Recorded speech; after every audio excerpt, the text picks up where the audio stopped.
Well, hi everyone. My name is Omar Kashad, and I'm one of the adult services librarians here at the Carroll Stream Public Library. I want to thank everyone for coming out here today to share some housekeeping rules. For starters, this session is being closed, does have closed captioning. So if you need to enable the captions, there should be an option somewhere on your menu bar.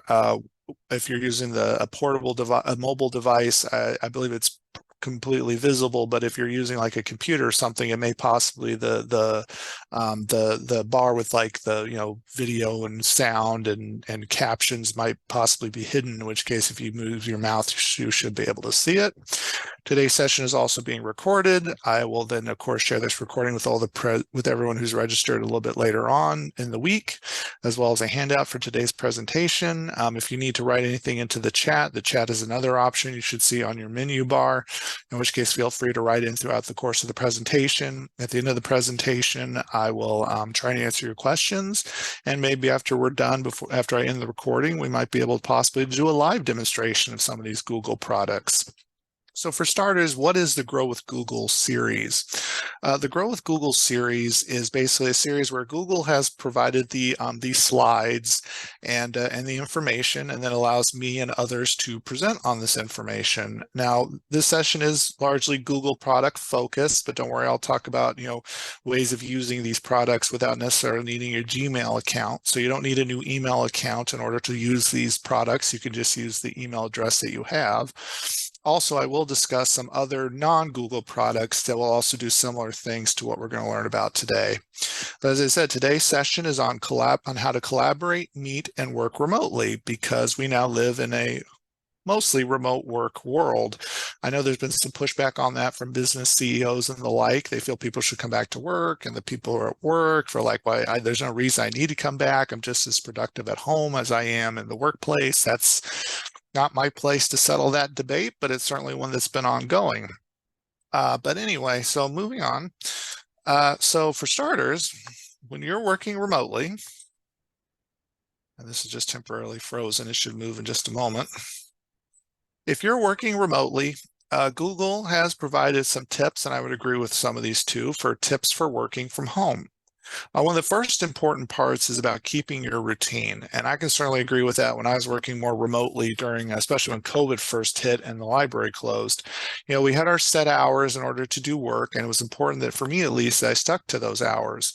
Because if you don't keep that routine, you get distracted. Fortunately, I didn't have too many distractions in my apartment, but you really want to keep your routine. When are you working? When are you not working? That way you don't get distracted, and what would have taken, maybe 10 minutes in the office takes 30 minutes at home. Again, not saying that would happen, but you really need to keep your routine. Maybe you're working super early in the morning. If you have kids, like the gentleman here on this in this picture here, I heard a story about someone who was going back to school while they were still working full time, and they said that they had to do their work and they had to get up super early in order to do their schoolwork, and then prepare their kids' lunches, send them off to school, and then work a full day. I think it's a very stringent or very work heavy schedule, but it's worked for them. Another thing is to create a dedicated work spot and customize it, in which case I don't recommend that your work spot is what we see in that photo to the right. I actually have the same pair of headphones that gentleman has hung around his neck, and if you look at his laptop, his little headphone cord is going into the side of his laptop, and that little plug down there on his left leg is bending at a very bad angle. And I would not be surprised, with enough of that it will snap. Now, of course, this is just a mock-up photo. This is not a real, I mean, they're real people, but this was a staged photo. But my advice is, yeah, create a dedicated work spot and customize it. You especially don't want to be in the middle of an interview or working in a meeting with your coworkers, and suddenly your kids or your cat or your dog comes in, and then suddenly it's like, oh, now it's just nothing but chaos. I remember this story I heard online from somebody who tweeted, who said, I told my son I'm in a meeting, and I said, don't say anything. And then about a couple months later, he yells out, hey, Dad, I'm taking my shirt off. That is not something you want to hear on a video conference call. Of course, along with keeping your routine, you want to make sure you schedule your lunch and your breaks. Those are very, very important. Of course, set time aside for yourself as well. Of course, you do have to be compliant with company policies, whatever they may be. But is 8 hour day or a 7.5 or 8 hour day or a 9 hour day or a 10 hour day? Those can be long days, and you really also need to focus on your mental well-being as well. So be sure to take your lunch, be sure to take your breaks, and don't think about work if you can. Of course, going on with, creating a dedicated work spot and customizing it, you want to make sure that you have the tools that you need. I'd argue this gentleman here has the tools in his kids, but he's probably not what he needs right now while he's trying to work, I presume. But make sure you make sure you have your pencils, paper, or not even those like your digital tools. Make sure your email is open. Make sure that if your company uses like Microsoft Office Teams, that you have like Microsoft Office 365 open. Make sure that that your internet connection is good. Make sure that what your schedule is. Maybe you have the schedule with you, like a paper schedule, or maybe you have an online schedule through either Google Calendar, your work calendar, like an Outlook calendar, or through Microsoft Calendar, or just something. Make sure you have the tools that you need. That way, you're not fumbling and looking for it later when you're when you're basically in a sense using up your productivity, just looking for the tools that you need. Going on to that scheduling thing I mentioned is, create a daily to-do list the day before if you can. Helps you organize your thoughts. What are you going to do today? That's just helpful, even if you're not working remotely. I'll usually plan ahead if I can. I don't do a to-do list. I have some coworkers who do, and kudos to them, but I'll usually work out in my head, what is something that definitely has to be done today, or tomorrow, I should say, whether it's like on Friday, it was, am I going to be ready for Monday's presentation? And then, of course, give your coworkers grace. That just means, if you're all working remotely, realize that it takes time to respond to emails. It takes time to respond to any chats. If you have a chat platform or whatever product platform your company is using to communicate with its employees, if you're all working remotely, it's not as simple as I was able to walk to the next cubicle or room next to me and get an immediate answer. I mean, sometimes it doesn't work. Although if you're really desperate, maybe see if your coworkers will share their phone number with you, and then maybe you could call them if you need something with an immediate answer. And this last part is, it's how things should be, but sometimes they're not. Although fortunately not at the library. When we're not at work, we don't work. But sometimes it's hard to get disconnected from the workplace. If you're getting texts or chats or work emails outside of work time. But just know if you're not at work, don't work. Don't obsess over work either. Just know it'll be there tomorrow, and just get done as much as you can in the time that you have. But like I said, that's just my personal advice. If you're not at work, don't work. Don't let work take over your life. And if you are feeling that way, maybe your company has like employee assistance where you can speak to a counselor or something like that. Again, if you're not at work, don't work. But if you are at work, here's today's agenda. For starters, communicate from anywhere. I'm going to be demonstrating two Google products. They are called Google Meet and Google Calendar. We'll also talk a little bit about collaborating from anywhere, where we'll be discussing some of the other Google collaborative products about how you can drive, share, and comment. Some of that drive is sort of tongue-in-cheek. We'll be talking a little bit about Google Drive, but we'll also be talking a little bit about Google Documents as well, and how you can attend comments, not just you, but your coworkers or anyone else who's out there. And then finally, we do a recap and resources for you to continue your learning. So for starters, the first thing I'll ask you to do is to sign into your Google account. As it says, if you don't have a Google account, you can sign up for free. This doesn't mean that you have to suddenly have a Gmail account. I have a Hotmail account, if you can believe that. I also had a Yahoo account, but I don't use it as much. But for my work Google account, I don't have a Gmail address. I have my regular cslibrary.org address, because when you go to sign in, although you do really have to look for it, and you just saw it very briefly there in that GIF, in this moving image, which I can't stop. I would pause it if I could to show you this, but there's a little line that says create account down at the bottom, and sometimes that option is hidden, but you can create an account with your existing email address, whether it's Outlook or Yahoo or Ymail or whatever, and then you can create your own Google account. Now, if you already have a Gmail account, or then you don't have to worry about that step. If you're using it for professional reasons, I wouldn't recommend mixing up a personal account necessarily with your work stuff. But if you have a work email address, you can use it to sign up for a Google account, or you could potentially get your own work email account through Google or somewhere else and have that be your professional account, and then use that to sign up for the Google account. I guess what I'm saying is don't mix your personal and your work accounts if you can, because again, when you're at work, don't work. But anyway, yes, so you can create an account. It's pretty straightforward. You'll put in your email address, be it Gmail. If assuming it's non-Gmail, you'll put in your own email address, and then you'll create your own password for it. I don't recommend having your password be the exact same password as whatever your email address is, because that's just not good security. But you can use a different password for your Google account, even though it uses your same email address. Again, so you'll sign into Google with your existing email address, but hopefully with a different password than what's for your actual email address. So for example, my work email address has a different password than my Google account that uses that email address. I know that's a little hard to explain. That might be a little confusing, but regardless, I might have time to show you that later. Now, what you can do though is with these Google products is, because Google products, as well as other ones like Microsoft has similar products, and then there are others. Microsoft is really the other big one, is you can communicate from anywhere. That's because everything is web-based on the cloud, as it were. Basically, Google and Microsoft and these other, and Yahoo has its own calendar as well. A lot of email addresses do, but those are really the big ones. Yahoo and Google and Microsoft Outlook have their own calendars. But you can communicate from anywhere, and we're going to talk just briefly about Google Meet, and we'll come back to it a little bit later on in this presentation. But with Google Meet, so first of all, you're probably thinking, well, what is Google Meet? Google Meet is a way to transition from in-person meetings to video meetings with clients, customers, and coworkers. Google Meet is pretty popular, but video conferencing has really exploded. One we probably see the most if we're actually attending like library programs or other outside programs is Zoom.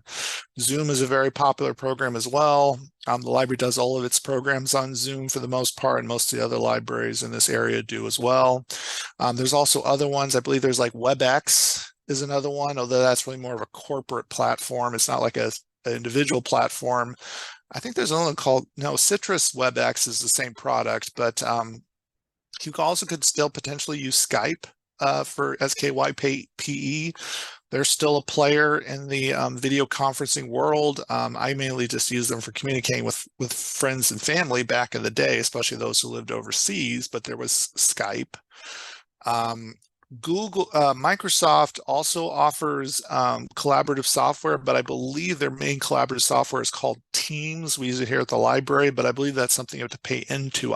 There might be a free version of Teams, but anyway, but regardless, with Google Meet though, as it says, you can host meetings with up to 500 participants, although I will explain a little difference between the free account and the paid account. You can also record your meetings, which is very helpful. Zoom does that as well. And all meetings, as it says, and recordings are encrypted, which is encouraging. That means that you can share them with other people, and then hopefully less be concerned about hackers trying to break into your meeting and listen to what you have to say.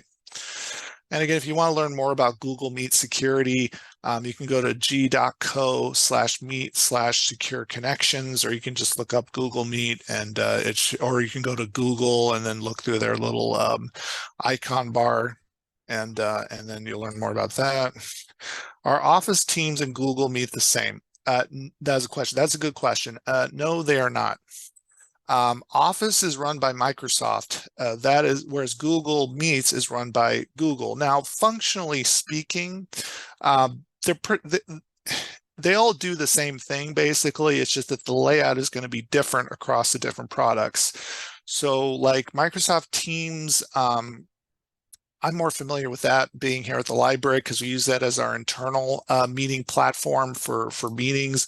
But you can like start a meeting, you can record a meeting, you can use Google, you can use the Microsoft Calendar or Outlook calendar to push out meetings to people. I won't really have time to demonstrate that today, I don't think, but functionally they're the same, but there's always little differences across the products. It's just, again, going back to ownership. Again, Microsoft has its own products. Google has its own products. I don't know if Yahoo does or not. I'd have to look that up. But yeah, it's just they do similar things. Like Zoom doesn't have its own calendar because Zoom is primarily just a video conferencing platform. But Zoom, you can, like we did today, I scheduled this meeting. I could potentially have emailed out this meeting to people, but instead you signed up through our calendar and then got the Zoom information. So like I said, Google Meet and Microsoft Meet are very similar. There's just small differences between the two. And I'd have to look up, I think Teams does have a free tier, but I'm familiar with their paid tier because the library is paying for Office 365 account. But we can look that up later when the presentation is done. So continuing to move on. So comparing the Google Meet versions. So this is the difference between the free version and the paid plans.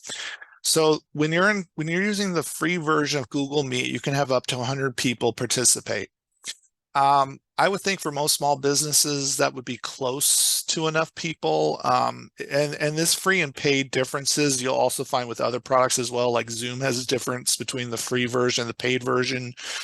We had to eventually migrate to the paid version because we were using the free version, and we found out that we were sort of maxing out how many people could attend and how long these meetings could be. But if you had the paid plan, like maybe you have more than 100 employees attending your meeting or your whatever it is, maybe you're having like a giant company get together online, and you have more than 100 people across different divisions, you may need to upgrade to the paid plan. The other thing I wanted to say is, and we'll get this a little bit later on, is you can have people join your Google Meet without needing to have a Google account. You can email all your employees the Google Meet link, and then they can join without the need for a Google account. Now, you'll need the Google account to initially set it up, but don't worry about now suddenly all your employees have to have Google Meet. They don't, or a Google account. They don't. They can join the meeting without the need to have a Google account. The maximum duration per meetings can sometimes be an important factor, and that's another reason why I believe the library switched from the free Zoom account to the paid Zoom account, owed up to how long the meeting could be. In which case, the maximum duration for meetings for Google Meet is 60 minutes. The paid plan is up to 24 hours. Now, if you're having a 24-hour meeting, I am very impressed, but like the library programs here, we might be able to keep this program under 60 minutes. I'm not sure, but at least for some of our other library programs, they've been 90 minutes, in which case we simply can't get by with the 60-minute meeting. Now, fortunately, though, for this, and I don't remember if Zoom and Teams are the same, but I don't think there'd be much difference, is at least you can have an unlimited number of meetings. You're not set to just be like, well, we can only have 5 meetings in a month or something like that. It's unlimited, which is very helpful. Now, price per user, as we see in the free tier, of course, it's free. But the paid plan, again, and this is true for Zoom and Teams, as I've said before, these video conferencing platforms have both a free tier and a paid tier. So for Google, there's Google Meet. The plan started at $6 per user per month. That, I don't believe that means like people who are actually using it with you. I believe that the user part is just who's scheduling these meetings. If you have multiple people scheduling meetings, and you're not doing it through a centralized platform, like a centralized login, then yes, you would need to pay $6 per person if you have multiple people setting up meetings. And now, fortunately, Google is not quite as specific about this, but there was another product which is not used for video conferencing. It's called SurveyMonkey, where you can do surveys. SurveyMonkey would have it so you're locked down to a certain IP address. That means that if only certain computers can log into SurveyMonkey, because they want to encourage you to bump up a tier so anybody can log in. That's not really the case with Google.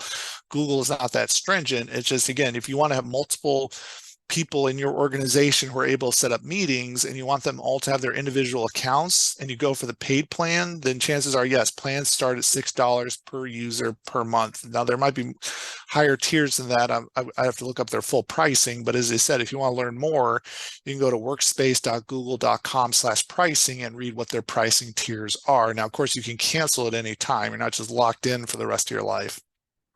Although, you may want to you might figure out, if you do move away from them, if you need those old meetings, maybe try and download them or save them in some capacity. Now, again, this isn't just true for Google Meet. This is true for any video conferencing software. But with Google Meet, you can feel connected when working remotely. It can be lonely working from home, by yourself, just sitting in a room. Or I turned everyone's cameras off, but I know sometimes, if you're doing a presentation to people on something different than this, you can feel like you're talking to nobody. Everyone's, you feel like you're in a dark room talking to a wall. I don't think that's true for us, but you can feel connected when working remotely.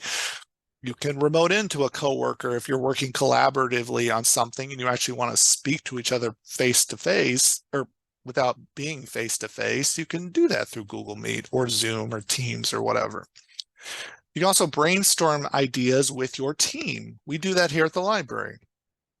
Granted, we use Microsoft Teams, but we meet virtually because that way people who are in the library or people from home can all join together and meet collaboratively.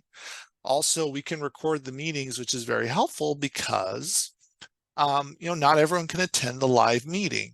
And so basically it's either, so then you have to send out the minutes or just physically talk to this person about how the meeting went. Well, if you record the meeting, then you can share it with everybody, and then and whoever isn't able to attend live can come back later, and then watch that meeting. There's no really as much need anymore to take detailed notes. But not that you shouldn't take notes anyway, just maybe to have an offline record, but at least you could share the video brainstorming with your team, and maybe people who you hire later come on board. Well, they could onboard by watching old team meetings, especially if you're in the middle of a product cycle or something. If you're working with clients, you can schedule, and I will show you how to actually do this. You can schedule remote client consultations using Google Meet, where again, it's like video conferencing. You can meet with your clients, whether they're other businesses or consumers or what have you, you can do that. You could also do, which again, I'm using Zoom, but you could also use Google Meet to host online classes where you can actually teach something to a group of people. If it's a really popular program and there's more than 100 people, maybe you want to migrate to the paid plan. But anyway, yeah, so you could host online classes just like I'm doing, again, just with a different product, but it can be done. It has been done, and it's been done. So how do you join a Meet video conference? That's kind of an awkward way to write that, but regardless, you can do it through two ways. If you want to use a Google Meet to video conference with other people, you can schedule the meeting directly through Google Meet through meet.google.com, or you can schedule it through Google Calendar, calendar.google.com. And as I said, maybe I'll be able to demonstrate this live at the end of the presentation. But for starters, option one is to use Google Meet. This is pretty straightforward. You log into your Google account, and you'll know because in the top right corner it'll have if you don't have a photo of yourself, it'll have an A. In my case, I don't have a photo associated with my Google account, so it's just an O. But you can once you sign in.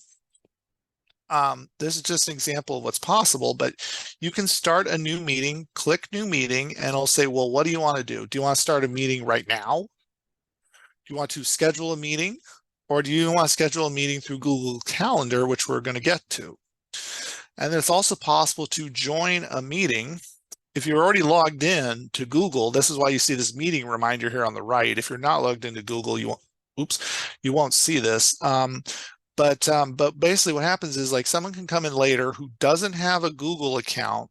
Now they could join through their email if you include their email, but if you just email out the code or the link to everyone who's maybe you didn't add people to this meeting, you're just gonna have people join from the web link, here at the library. I mean, you joined from the Zoom information we sent you, Well, they can go to Google Meet and they can just put in that code or their link without needing to be logged in, and then they can join the video conferencing. So again, you don't have to have the people who join you do not have to have a Google account. It's only whoever's making the meeting has to have the Google account.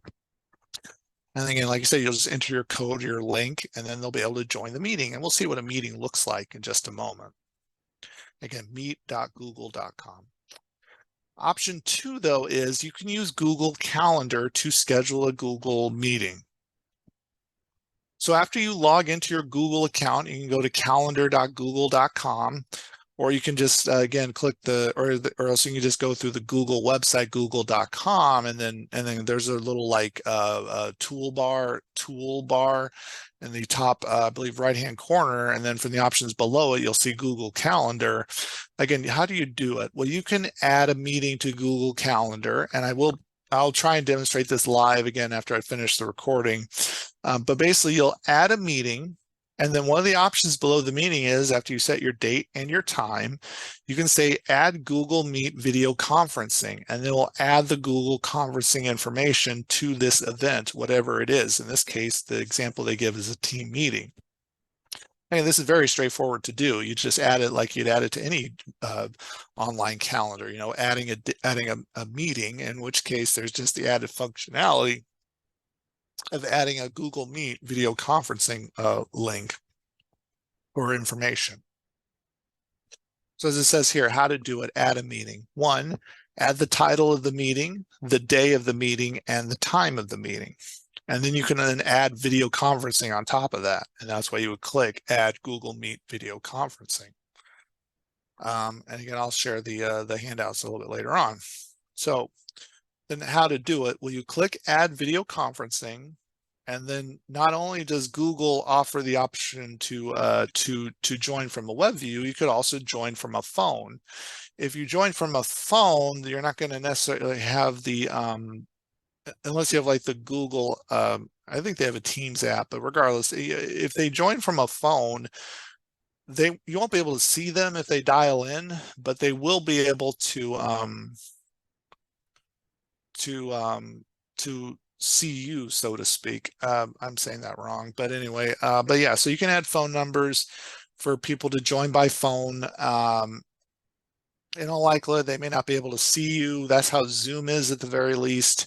You can dial into a meeting with your phone, but then you don't see anybody, but you can't hear everything that's being discussed. But anyway, but that's just, that's another way of joining. But you can also add more details as well. You can add information to the meeting under the more options option. As you can see here, somebody's added some phone numbers. We're already moving on up to things. We've got our date, our time. We've added guests. We join with Google Meet. The good thing about if you have like your own Google Calendar, though, is if you add a meeting and somebody's in a different time zone, it will automatically put that meeting on their calendar in the correct time zone. So if you're at a meeting and you're in Central Time and someone's in the East Coast, it'll update it to Eastern Time on their calendar. But anyways, yeah, so you can even add more information to the meeting through the more options option. Now you can also add people to get, and now here's the part that they sort of skipped. You can see here that you can like add guests and things like that to your meeting. And then you can then guests who receive an email will receive an email with a calendar invitation. This invitation works if they have like a Google account, it'll sync to their calendar. But again, you can probably add the meeting to any collaborative software. You just may have to do it separately. But anyway, you click the link to join the meeting, and then you can join the meeting from this email that you've gotten, in which case, yeah, this is an email. You can click join with Google Meet. But again, you may need to manually add it to your own calendar if it's a non-Google calendar. Now, if you're the one actually starting the meeting, though, like I did with Zoom, you're going to click join with Google Meet on your event, or you could go to the Google meeting website directly and launch it that way. Again, we're just doing this straight from the calendar as the example they've given us. You click the button on the event to start the meeting, which is pretty straightforward. Now, this is how the meetings actually look inside of Google Meet. The left example is if you're on a phone. The right example is, if you're using the web view. So again, you'll join now for the meeting if you're joining the meeting, and then it'll give you like a video view of everyone. But again, you click join now in order to join. Now, what are some Google Meet features? So this is what you would see if you were actually in a Google Meet with other people. You see multiple camera views of everyone who's there. And then of course there's a chat feature, just like there is with Zoom. There's a microphone, if you want to say something, you can. Of course, there's the hang up option, which is that middle option there. And there's also the camera option. So you can mute yourself if you don't want anybody to hear you. You can also turn off your camera if you don't want anybody to see you. But you can also share your screen as well, which is really nice. You could share your entire screen or a window or even a Chrome tab. I'm sharing my PowerPoint with you through the power of Zoom. But you could share different parts of Chrome, of course, being the browser that you're using. But yeah, you can share, a tab on your browser, a window, like you could set a certain part of your screen that you want to show, or you could just show your entire screen if you wanted to. And then present now just means that you click that and then you can be presenting, even if you're, so yeah, that's again, you would use present now if you're going to show like something. If you're not going to show anything, then you don't have to do that. You'll just speak and then everyone will see you.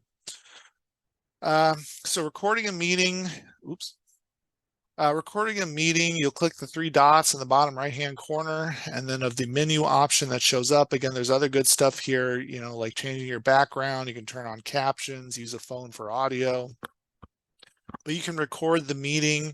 You can even have Google Whiteboard, which is kind of nice. Whiteboard is just a way of having like a collaborative whiteboard where everyone can draw stuff or write stuff on it if you want to. You don't have to. But yeah, you'll click record the meeting and then it'll be recorded. Again, there's a follow along guide, which I don't have, but it'll fully explain more of this. Like you can look up the Google Meet follow along guide. So there are instructions through Google about how to more use most of these features, but what are some of the, but then after you've started your meeting, you've recorded your meeting, but before all that starts, you really need to think what are some of the best practices before you even start your meeting. And I would say this is true of any meeting, including when I give meetings. For starters, you want to make a good impression. Keep your camera on, although I did turn off your cameras, but that's because this is more of a presentation than a meeting. But you want to keep your camera on. I have read horror stories of companies who their coworkers don't have their cameras on and they're convinced they're not at the meeting, and maybe they are, maybe they aren't. And then if you're not at the meeting, they'll can you. That is a very extreme example, but it has happened. Of course, usually companies are more paying attention to your mouse clicks, making sure you're actually there and you're not just, sleeping and then you say you're on the job. But that's pretty draconian, but it's not my place to say, only to say that fortunately that does not happen here at the library. But also you want to choose a neutral background if you can. Although I will warn you though, Zoom and Google have this option as well, is you can set a background behind you. Although if you don't have like your own blue screen, sometimes when you're moving around, like moving your head like this, the background will start to blur a little bit. So that's my one word of advice. If you don't have a blue screen or a green or a neutral background, it can be white, it can be blue, it can be whatever. If you don't have a full neutral background behind you, people will see little bits and pieces of what's going on behind you. It's sort of like you're in like a sea of the background. And I've seen that happen. And sometimes, if you're looking close, you'll be like, oh, well, I wonder what's really in their background. But yeah, there's something to be aware of. I think that's why they say choose a neutral background. You want to make sure an external microphone may have better sound quality. That's what I have right here. I have an external microphone. The laptop or computer that you're using, if it has a microphone, the sound quality might vary. So that's why if you can test your microphone when you're using like any video conferencing software, but just know that, an external microphone may have better sound quality. And if you're working and you're on the job, you might be able to convince them to buy you a microphone. This headset is not mine. The library already had it, but I was able to convince them to buy me a new one. Because again, it's important for the job. If it's important for the job, hopefully your workplace will buy into it. You should also, of course, mute your microphone when you're not speaking, because I have been to way too many meetings, not just at the library, but just in general, where someone in the background doesn't realize that they're not muted, and then you can hear them. You can be like saying, "Oh, like I said in that example at the beginning, Mom, I'm taking off my shirt." The little son said, you don't want to hear that. And also when if you're not speaking, it could pick up like small things like this, or like somebody sneezing or coughing or something, and then suddenly you're visible on the screen, because again, it's not that you're doing anything, you don't want to derail the meeting, but anything you say, like these microphones, they can, especially through video conferencing, they can be very sensitive. So they may pick up stuff that you don't realize that you're sharing, because again, you need to mute your microphone when you're not speaking. On top of that, I would not recommend muting your microphone and saying something negative about the company you're working for, because I'd never do that, because I had nothing negative about working at the library. But you can say something negative like, "Oh, I can't believe so-and-so this or so-and-so that," and then you realize you're not muted and suddenly everybody heard it. So that's why I say, yeah, don't mute your microphone and don't say anything negative about the job, in case you realize you're not muted. But anyway, solid color clothing looks best on camera. I suppose that's true. Avoid stripes and patterns, which I have already violated that rule. I'm full of stripes, but I think these stripes are just non-visible enough to not be an issue. But avoid stripes and patterns. I guess they're saying no Hawaiian shirts at your library, at your company meeting, which probably is a good idea anyway. I think what they're suggesting is dress professionally. Top to bottom. If you're dressed professionally, I think what they're implying is you might be tempted to be more professional if you're on a meeting. I'm not saying you have to dress professionally when you're working on your own, but I think that's what they're suggesting, of be professional.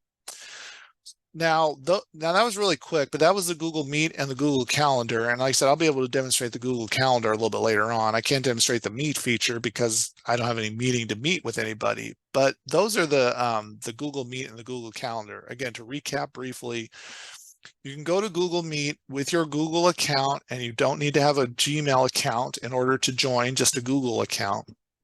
Gmail is Google's email. If you're not familiar with what Gmail stands for, Google plus email equals Gmail. I have a Gmail account, but basically, and then you can set a meeting that way, or you can go into Google Calendar. You set the date and the time, and you can add a Google meeting, and you could even add participants. Or you get the meeting information and just email it to them. But anyway. But next we're moving on to a little bit more about collaboration, which I spoke a little bit more about collaboration in a previous Grow with Google session, but there's a good recap here as well for how you can share files and collaborate remotely with people using Google products. You can also do this with other things as well, though primarily it's going to be their main competitor in this sphere is Microsoft. Microsoft does what's called Office 365, and there is a free tier of Office 365 and a paid tier, but we collaborate remotely here at the library through Microsoft Office 365, where we can have like a single spreadsheet or a single Word document, and I can work on it, my coworker can work on it. We're on two different computers, we can work remotely, and we'll save our changes. And also keep a history of all of our changes as well, which is really helpful. But anyway, so what are some of the Google applications that are out there? We're not going to talk about all of these, but of course there's Google Sheets, which is Google's version of Excel. There's Google Docs, which is the equivalent of Microsoft Word. There's Google Slides, which is the equivalent of PowerPoint. There's Google Drive, which is their shared, which is your file repository online. This is equivalent to OneDrive through Microsoft. There's Google Photos. Microsoft sort of has a Photos app. I don't really use it. There's, of course, Chrome, which is their browser, which has functionality with these other applications, although you usually access all these applications through Chrome. Of course, Microsoft's competitor is called Edge. And of course, there's Gmail, which Microsoft's collaborative tool is called Outlook. or Hotmail. You can still get a Hotmail account, I think, but most people go to Outlook these days. So if you want to use Google Drive, which Google Drive is a way to save files to the cloud and be able to access them from anywhere with an internet connection, you will click Google Drive, Google Apps, sorry, and then from there you'll click Google Drive, which is down there at the bottom left. Or you could click any of the Google products I mentioned earlier, like Sheets, Google Docs, or Google, or even like there's other ones as well. Like we use Google Forms, which is how we made like virtual escape rooms. You could go to Google Forms and open it and then start a new file, and it will be saved to your Google Drive. Or to go directly to Google Drive, you can go to drive.google.com.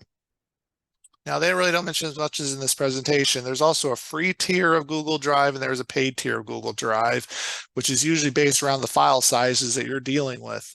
So if you reach the amount, which you can look it up later, what's the difference between the free tier and the paid tier? Just know that you may possibly, if you're really using this as your work platform, that you may exceed the free storage space, in which case you may need to pay for the extra features. And then there's a little tutorial down there at the bottom, how to upload files to Drive, g.co/drive/upload. Basically, you just click upload and they'll upload your file. It doesn't have to be like a Google Doc file, so to speak. You could upload like a Word document or a PDF or a rich text file or what have you directly to Google Drive and work on it from there. You can also access these documents, which is kind of nice, from your mobile device. I'll speak more on the Microsoft side of things. So when I'm at home, and I can go to office.com, and then I can log into my work account, and then I can look at my schedule when I'm at home. I know, when you're not at work, don't work, but I need to look at my schedule because sometimes I forget what it is. In which case I can look up my schedule and say, oh, okay, well, this is what I'm on. This is what I'm working on the desk, or maybe I'm not working on the desk, or maybe I have a meeting, or maybe I have a webinar, or maybe I have a presentation like I'm giving you tonight. I can access it remotely through the web view, in which case, if you have in which case all of these apps that are right here, you can download them to your device. Unless you already have like an Android phone, in which case all this stuff is pretty much on there anyway. But if you have like an iPhone or some other smartphone, you can download the Google Meet app. You can download the Google Drive app. You can download the Google Docs app, or Slides, or Sheets, or whatever.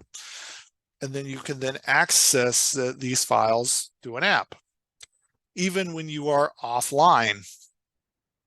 Because you can sort of do that when you don't have the app, but it doesn't always work. And I'll explain a little bit more on that in a moment. But you can have offline files that you can access through the app without needing to be connected to the internet.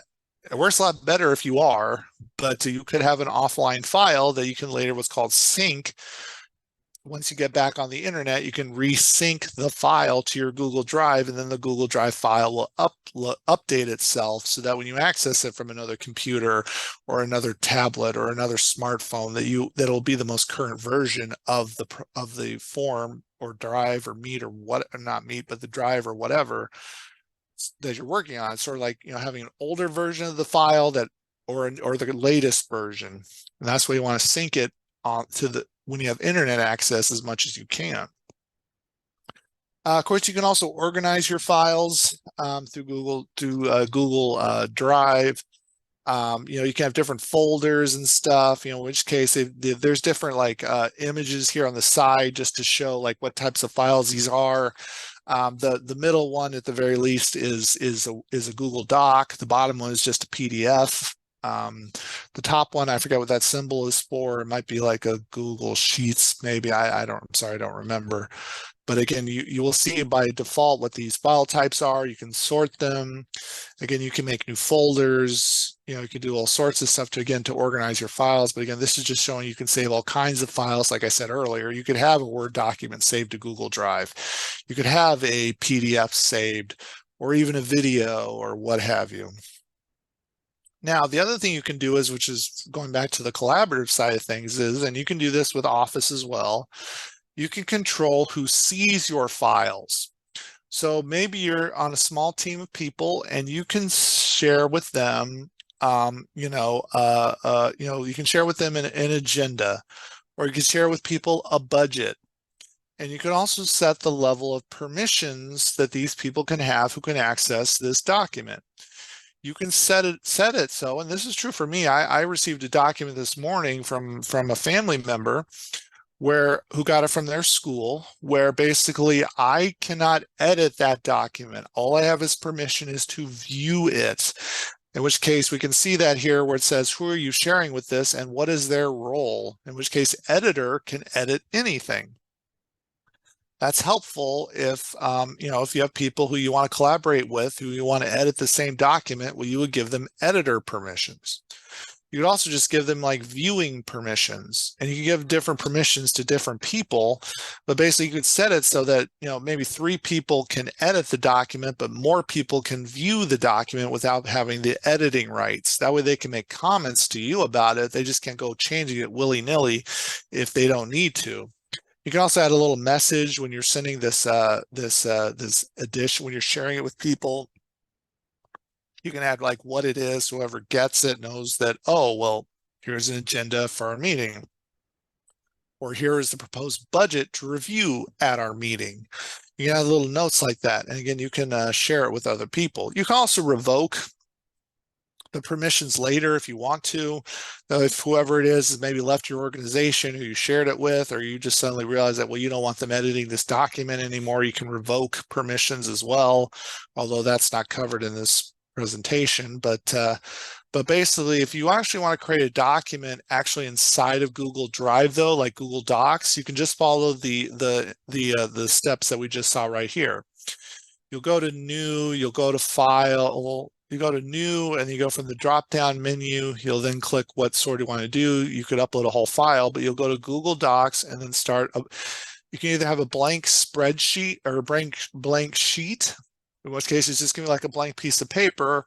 Or in this case, what they've chosen is, and this is true for Word as well, you can actually have something come from a template. In which case you don't have to worry then about writing a whole new, like, you don't have to worry about formatting and stuff for a meeting agenda, because they've given you a sample meeting agenda, in which case all you have to do is edit the text. This is true for Microsoft Word as well. If you're ever in the library and you're like, oh, or even at home and you're like, well, I have to write a resume, what I sometimes recommend is, Microsoft Office has built-in resume templates. And I would imagine Google Docs does as well. But again, you can then, download a resume template. In this case, you can just change all the text, and then you don't have to worry about, formatting it if it looks good formatting to you. You can change the formatting, like maybe this isn't bolded, or this font isn't this size, or this isn't or these bullet points aren't here. But then you can create a sample resume without having to format the whole thing. But anyway, like I said, yeah, Drive, in which case click the product you want to use, Google Docs, and then again, you can choose it from a template. You can, after you've started though, in which case this is not a template, they just chose the blank sheet option. You can rename your document so you'll recognize what it is, and everyone else will recognize it as well. Maybe in this case, maybe it's an agenda or something. You'll click Untitled Document, and then you'll rename your document. Again, I might have time to demonstrate this live in just a bit. At that point, after you've created the document, this is the point where you want to then be able to share it with other people, or also append comments to a document. So creating a comment means that you can try and address certain parts of the document to very specific people. That way, they can then, whoever you share this with will see, oh, well, that comment is addressed to me. They're making a particular point of whatever this may be. So in which case they added a comment, have we started looking for Wendy Ryder's replacement? In which case it was been assigned to Pamela. And the question that they're asking is from Randy. Randy is probably the one who started this document, or pinned the comment. They're saying, well, have we started to look for a replacement? And then Pamela can then respond to that comment and say, in which case she's saying that I have 2 good candidates. I'll bring their resumes to the meeting. Again, just an example, what's possible with an online collaborative tool that wouldn't be popular or wouldn't be possible with a actual like physical piece of paper. So yeah, so it's possible to do collaboration through comments as well and get answers directly through Google, but not just through Google. I mean, you can do the same thing with Office 365 and the like. But again, this is just a good example of the power of the cloud and the power of online collaborative tools. You can also collaborate in Sheets as well, Sheets being the Google Excel equivalent. You know, you can talk about tasks that have to be set up, in which case we're still assigning stuff to Pamela. Poor Pamela, she's just she must have to do everything. But you know, we assign a task with a comment, in which case, you know, the comment in this case is different from what's being highlighted. In which case you highlight John and you put in the comment,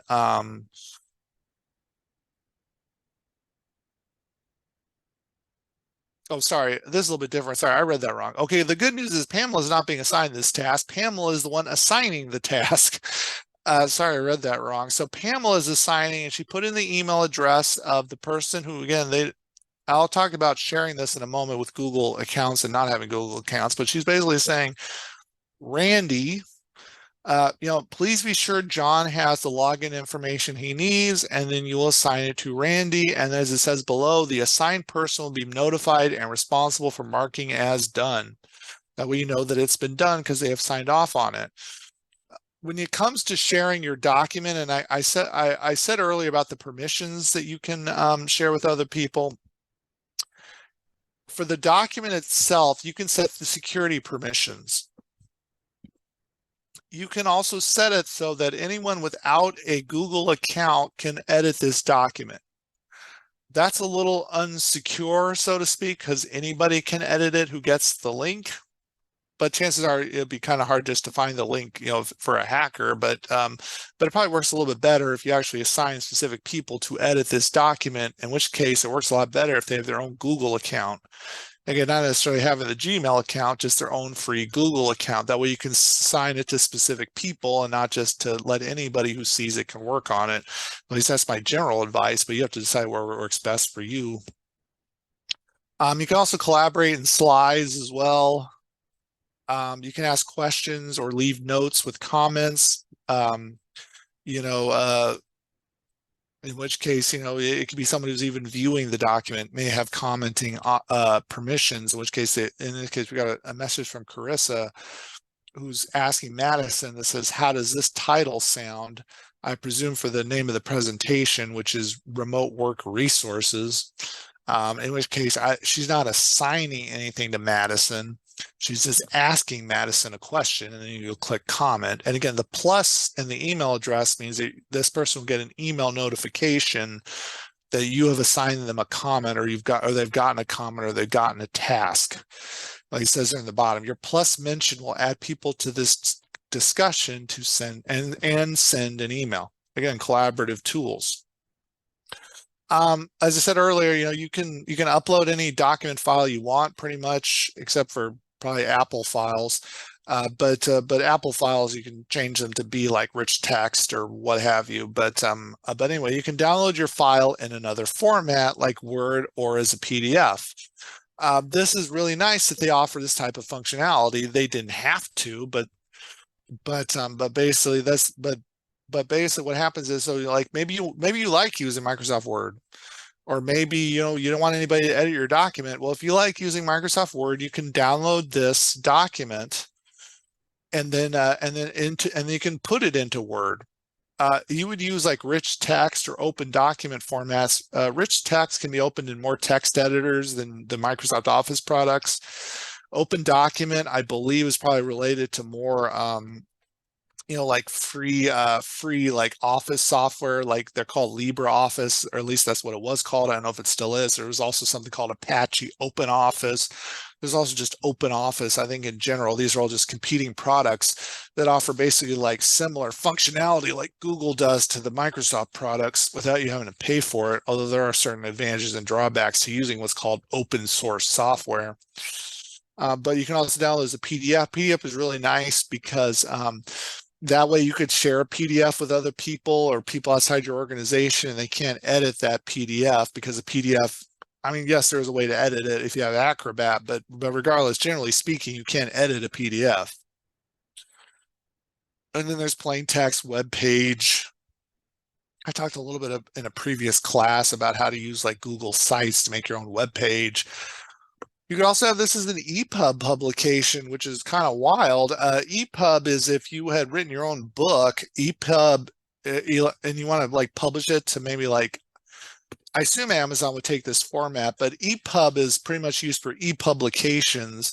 So then you can download it as an EPUB format, and maybe you wrote your, this is not related to work, per like office work, but you could write your whole book, and you could download it as an EPUB publication, then maybe upload it to Amazon servers or any other like any other ebook publisher if you wanted to.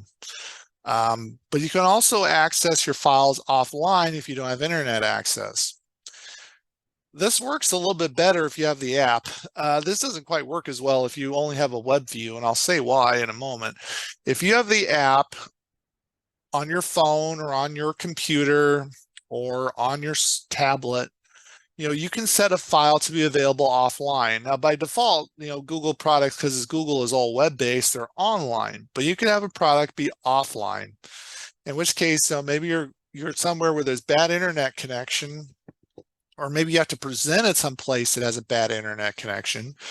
You can make that document available offline, in which case you can still view and edit those files.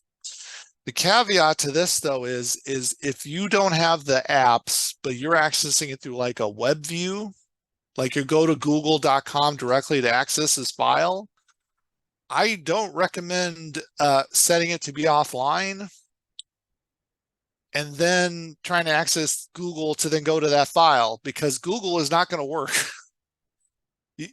It's not going to work because you have no internet. But if you didn't exit out of your browser and you were still here, you could then work that file offline. That's why it works a lot better if you have the app. Of course, that's true of any product. Office would be the same way. You can set it up. That's why it helps to download the file ahead of time. That's my other advice. Going back to that download thing, I think it's a lot better just to have the document be downloaded and then upload it again, and do it that way if you have to. Rather than making an offline version if you don't have the app installed on your computer. Again, that's really in the technical nitty and gritty, but again, Google products by design are supposed to be online. So again, it works better if you're online. And if you're offline, then it never hurts to have a backup plan by having your file downloaded, not just, make it available offline, but download it too if you can, especially if you're going to some place where there's no internet or they charge you for the internet, which is not true at the library. Again, there's more there at the bottom, g.co/drive/offline, which describes offline files probably better than I could. But again, yeah, just be careful with that make available offline if you're not using the app to access these files, the Google Drive app to access these files. Well, that was the bulk of the presentation. Again, I will demonstrate some of these products in just a moment, but so what are some recap and resources? So for starters, your next step, and I'm sorry that one on the left there is merged together. I wanted to separate the meet.google.com and put it lower down, but when I did that, I couldn't really save it. But anyway, you can learn to communicate with online tools through meet.google.com, which gives you access to Google Meet. If you want to collaborate on files with groups or individuals, you can go to drive.google.com. If you want to get additional training on Google products, you can go to grow.google. Growth Google also has its own YouTube channel as well, and they'll upload a lot of good videos, I think, for employers and employees and people looking for new jobs, or like people in the workforce. They got a lot of really good video tutorials there. You can also access, for now at least, we have access to linkedinlearning.com for all of our library card holders. You want to access it through our website, and if you have a question about that, you can always reach out to us later. But you can access LinkedIn Learning for now with your CarolStream library card, in which case they also have videos on how to use all of these products as well. But what are some other apps to explore? You can use Google Forms, which allows you to create surveys. I've had a lot of fun using this because I used it to make some virtual escape rooms. If you ever went to our Star Wars virtual escape room earlier this year, that I did that through Google Forms. I presented more on Google Sites like a while ago. You can use Google Sites to, and I think I did that in person too. I don't think that was recorded, but there is a recording of it on the Grow with Google website. But basically, Sites allows you to create free websites or work portfolios. Work portfolios is especially helpful for those who are more into graphic design. But basically, you can have your whole like here's the pictures I've done or the drawings I've made. You can have your own work portfolio that way so that potential employers can then find it. Of course, you got Google Photos, which allows you to keep all your photos organized and easy to find. I use, so that's helpful as well. There is a file size limit to all of this stuff. That's why if you take a lot of photos, you may have to pay into the paid version of Google Drive because Google Drive adds all of these things together. It's not like you can just have like, oh, well, I just want extra space for my photos. No, it takes into account how much space you're using for your photos, how much space you're using for your documents. Even your Gmail account is lumped into that. I had a family member who had a ton of photos, and it was impacting their email because Google was saying, well, guess what? You reached your maximum file size with all these photos. You're going to stop getting emails until you either delete more photos, delete more emails, or pay us more money. And they had to eventually pay into more money because they didn't want to get rid of any of their photos. But that, again, that's not just Google's thing. I mean, Office is the same way. There's, again, the free tier is good, but the paid tier will give you more file storage space. YouTube is a little bit different. Videos that you upload to YouTube, I don't think count towards your file size limit. But yeah, YouTube lets you see what the world is watching. In fact, I would say it definitely doesn't because video files are huge files at times, and you easily max out your free space with only a few videos that you've uploaded to YouTube, unless they're actually in your Google Drive, and then you will max out your space, so to speak. And of course there's Google Play. Google Play connects you with the Google Play Store. If you have an Android phone, you're probably familiar with this. If you don't have an Android phone, if you have like an iPhone, there's the Apple Store, which is a little bit different. Although again, all these apps are available through the Apple Store. Just because you don't have an Android phone doesn't mean you can't use Google's products. So here's some website links. Remote work, grow.google.com/remote work, apply digital skills, Google accounts. Just about most of this stuff you can access through the Google website, which again I'll get to momentarily. If you want to keep learning on YouTube, I'll email a link out to our libraries Grow with Google playlist, but there's also the Grow with Google series on the, which is actually on the Grow. You type in Grow with Google on YouTube, and you'll find their series. You can check out Google Career Certificates YouTube channel, which is helpful for expert tips to grow your skills, your career, which we also offer through LinkedIn Learning. But at least with this Grow with Google stuff, it's you don't have to have a library card in order to access it.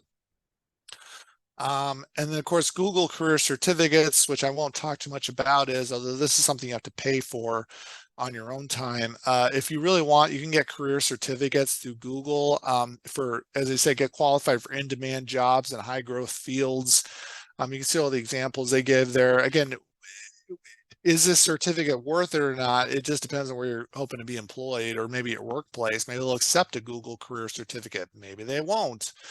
But that's up to the employer to decide. But even if the certificate is not something that's useful for you as you're trying to get a new job, this at least will build your skill set to have knowledge in these areas, because data analytics is very important, especially in the world of AI. There's advanced data analytics as well. On top of that, there's also business intelligence.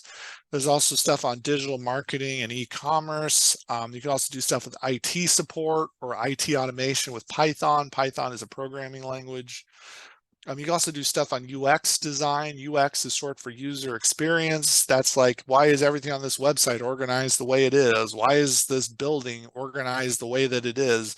Why is the milk more or less always in the back of the grocery store? Well, that's by design. They want you to walk through the whole grocery store to get to the milk. So that way you're tempted to buy stuff, more stuff on the shelves. And if the milk was at the front, near the front lanes, you just walk in, get your milk, go to the front lanes, and be out the door. And that's a true story. I'm not making that up. That's why the milk is all usually in the back, to get you, to encourage you to buy more stuff. And then also you can get a certificate in cybersecurity if you want to. That's certainly cybersecurity is always going to be a hot topic, especially in the days of the internet.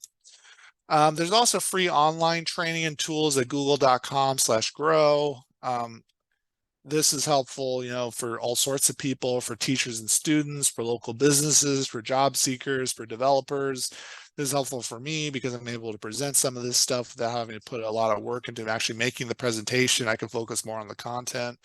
This is just scrolling through it. But again, you go to google.com/grow, and you'll have your Google account, which you'll have already set up. And you can see they they work with a bunch of organizations that you can see there on the line. For example, let's see if we can catch any of them.